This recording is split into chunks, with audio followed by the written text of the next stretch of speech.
นี่หอมหอมหอมก้อยโกอินเตอร์แทบอันนี้เฮ้ย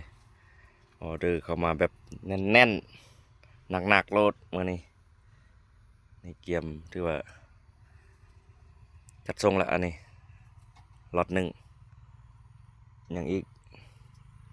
จำนวนหนึ่งกำลังลกอยู่พุ่นนี่ขึ้นเหนือเด้ออันนี้หอมเป็นสีมีหอมบัวแดงมื่อนี้หอมเฮานี่ขึ้นหลวงพระบางเด้ออันนี้ไป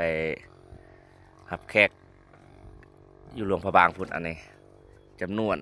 30 โลหอมสดจากสวนผักใจในนามบริษัทแก้วดีวิเศษเฮา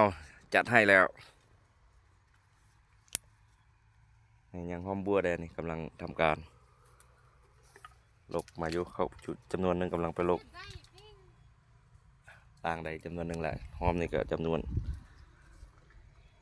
14 โล